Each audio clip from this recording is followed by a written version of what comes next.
കേരളത്തിൻ്റെ പൊതുമരാമത്ത് മന്ത്രി ചോദിക്കുന്നത് കേട്ടു, ഈ കോൺഗ്രസ് ഇതുപോലൊരു സമ്മേളനമൊക്കെ നടത്തി കാണിക്കാമോ?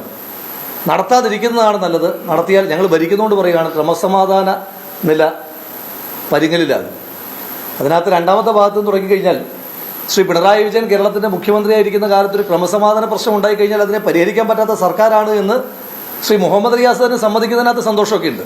ഒരു ക്രമസമാധാന പ്രശ്നം ഉണ്ടായിക്കഴിഞ്ഞാൽ അതിനെ ഹാൻഡിൽ ചെയ്യാൻ കഴിയില്ലാത്ത ഒരാളാണ് കേരളത്തിൻ്റെ ആഭ്യന്തര വകുപ്പ് മന്ത്രി എന്ന് ആ മന്ത്രിസഭയിലെ അംഗം കൂടിയായ ശ്രീ മുഹമ്മദ് റിയാസ് തന്നെ പറയുന്നതിനകത്ത് സന്തോഷമുണ്ട്.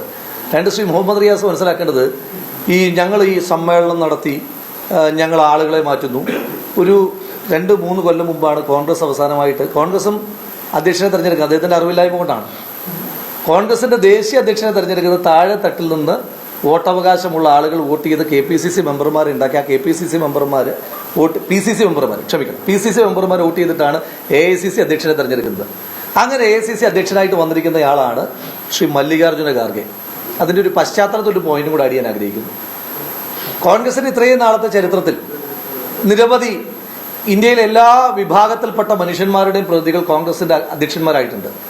ലോകത്തിൽ വനിതാ മുന്നേറ്റം നടക്കുന്നതിന് മുമ്പ്, ലോകത്തിൽ ഫെമിനിസ്റ്റ് ചിന്താഗതിക്ക് വലിയ ഊർജ്ജമുണ്ടാകുന്നതിന് മുമ്പ് AICCയുടെ അധ്യക്ഷനായി വനിത വന്നിട്ടുള്ള സാഹചര്യം കോൺഗ്രസിനുണ്ട്.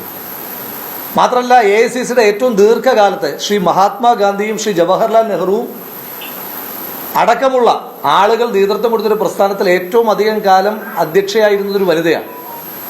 ശ്രീ മുഹമ്മദ് റിയാസ് മനസ്സിലാക്കേണ്ടത്, ഇപ്പോൾ ഏറ്റവും ഒടുവിൽ നടന്ന പുനഃസംഘടനാ പ്രക്രിയയിലൂടെ അഖിലേന്ത്യാ അധ്യക്ഷനെ വരെ ഞങ്ങൾ തെരഞ്ഞെടുപ്പിലൂടെ തീരുമാനിച്ചിട്ട് ഞങ്ങൾ വെച്ചിരിക്കുന്ന ശ്രീ മല്ലികാർജ്ജുന ഖാർഗെ തൊഴിലാളി പ്രസ്ഥാനത്തിൽ നിന്നും കടന്നു വന്ന് പട്ടിണിയോടും ദാരിദ്ര്യത്തോടും വലിയ പോരാട്ടം നടത്തി ഒരു വലിയ മുന്നേറ്റം ഉണ്ടാക്കിയ ദളിത് പ്രസ്ഥാനത്തിന്റെ നേതാവായിട്ടാണ് ശ്രീ മല്ലികാർജ്ജുന ഖാർഗെ വന്നിരിക്കുന്നത്.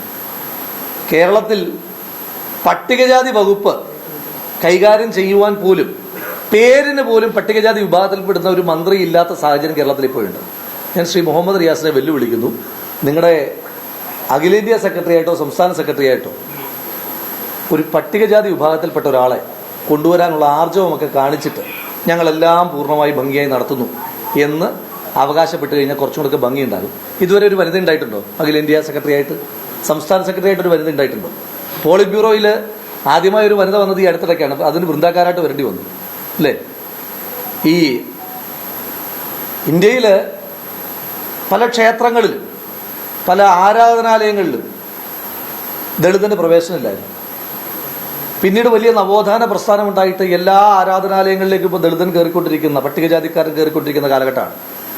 ഇപ്പോഴും ഒരു ദളിതന് പ്രവേശനമില്ലാത്ത അണികളുടെ 2 ആരാധനാലയങ്ങളേ ഉള്ളൂ. ഒന്ന് RSSന്റെ സർസംഘചാലക പദവിയും 2 CPMന്റെ ദേശീയ സെക്രട്ടറി പദവിയും. സംസ്ഥാന സെക്രട്ടറി ആയിട്ടും ആരും വെച്ചിട്ടില്ല. അപ്പോൾ അത്തരം മാറ്റങ്ങളൊക്കെ പാർട്ടിക്കകത്ത് എഴുന്നേറ്റ് നിന്ന് വർത്തമാനം പറയാനുള്ള സ്വാതന്ത്ര്യം ഉണ്ടോയെന്നൊന്നും എനിക്കറിയില്ല. അതവരുടെ പാർട്ടിയുടെ ആഭ്യന്തര കാര്യമാണ്. അത്തരം മാറ്റങ്ങൾ കൂടിയൊക്കെ കൊണ്ടുവന്നിട്ട് ഞങ്ങളെല്ലാം അങ്ങ് പൂർണ്ണതയിലെത്തിച്ചു എന്ന് ഈ വീമ്പ് പറഞ്ഞാൽ കുറച്ചും കൂടെ നന്ദിയായിരിക്കും, കുറച്ചും കൂടെ ഭംഗിയായിരിക്കും.